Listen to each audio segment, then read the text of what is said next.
Assalamualaikum warahmatullahi wabarakatuh. Saudara-saudariku kaum muslimin wal muslimat rahimakumullah. Alhamdulillah hari ini kita masih bisa bertemu lagi di channel ADRS Official. Nah, dalam pembahasan kita kali ini, kita akan mengupas sebuah konsep yang luar biasa banget, yang punya kekuatan untuk mengangkat berbagai kesulitan hidup kita, yaitu sedekah. Oke, kita mulai ya pembahasan kita kali ini. Coba deh kita awali dengan satu pertanyaan yang mungkin kedengarannya agak aneh ya, bertentangan banget sama logika kita soal uang. Pertanyaannya, bisakah memberi sesuatu justru bikin kita tambah kaya?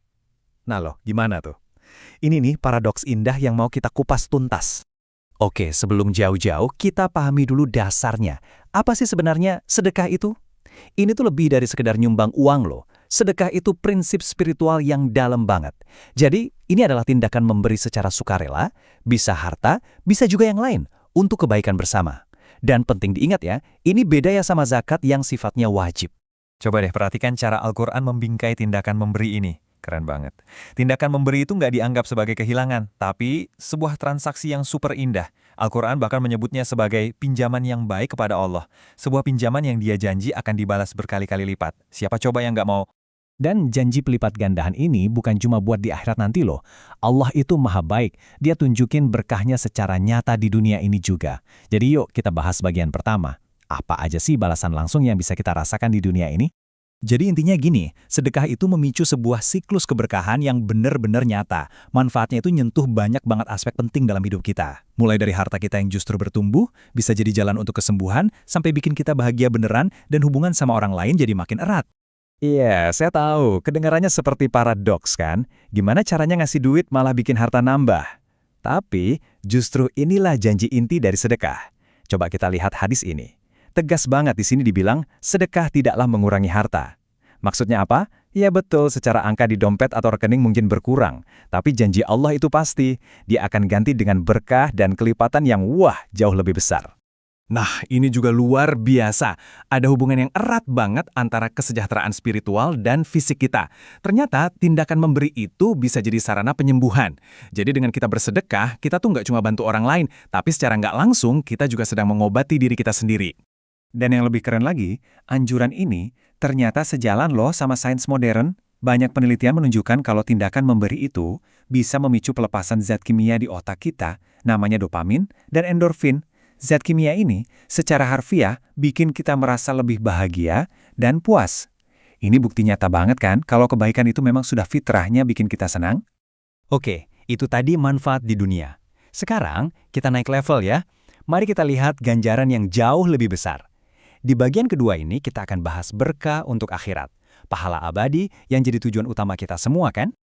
Salah satu kekuatan terbesar dari sedekah adalah kemampuannya untuk menyucikan kita. Coba bayangkan deh, dosa-dosa kita itu ibarat api yang membara.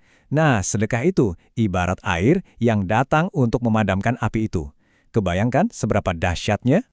Dan Rasulullah Shallallahu Alaihi Wasallam sendiri menggunakan perumpamaan yang persis seperti itu. Beliau kasih kita gambaran yang jelas banget bahwa sedekah itu adalah cara yang ampuh untuk menghapus kesalahan kita. Seolah-olah kita memadamkan api dosa dan dikasih kesempatan buat mulai lembaran baru yang bersih. Gak cuma itu, sedekah juga digambarkan sebagai perisai, sebagai pelindung yang kuat dari berbagai bahaya dan kesialan dalam hidup. Bahkan ada riwayat yang menyebutkan kalau satu sedekah itu bisa menutup sampai 70 pintu keburukan. Luar biasa. Dan mungkin inilah pahala puncaknya, sebuah naungan di saat kita benar-benar paling membutuhkannya. Hadis ini mengingatkan kita, nanti di hari kiamat, di bawah panas yang luar biasa, saat nggak ada naungan lain, amalan sedekah kitalah yang akan jadi pelindung dan peneduh kita. Masya Allah. Jadi, pada akhirnya, semua berkah ini, baik di dunia maupun akhirat, muaranya cuma satu, tujuan tertinggi kita sebagai seorang mukmin. Jalan kita menuju surga jadi lebih mudah, kita bisa meraih ridhonya Allah, dan kita meninggalkan warisan kebaikan yang pahalanya akan terus mengalir bahkan setelah kita tiada. Nah, sekarang mungkin ada yang mikir, aduh gimana ya, saya kan nggak punya banyak harta buat disedekahin. Tenang, justru inilah bagian paling indahnya dari sedekah. Sedekah itu untuk semua orang tanpa terkecuali. Rasulullah Shallallahu Alaihi Wasallam itu mengajarkan kita kalau bentuk sedekah yang paling berharga seringkali nggak butuh biaya sama sekali. Bahkan, tindakan yang paling sederhana pun bisa bernilai sedekah yang besar. Yuk kita lihat contoh-contohnya. Contoh lain, berbagi ilmu atau nasihat. Saat kita menunjukkan jalan kepada orang yang bingung atau memberi nasihat yang tulus supaya dia berbuat baik, itu adalah sedekah yang sangat-sangat bernilai. Termasuk juga menggunakan fisik kita untuk membantu. Sebuah tindakan yang kelihatannya sepele, seperti menyingkirkan batu, duri, atau apapun yang menghalangi jalan, itu pun sudah dihitung sebagai sedekah. Dan semua contoh yang kelihatannya sepele tadi, itu semua dirangkum dengan sangat indah di hadis yang pasti sudah sering kita dengar ini.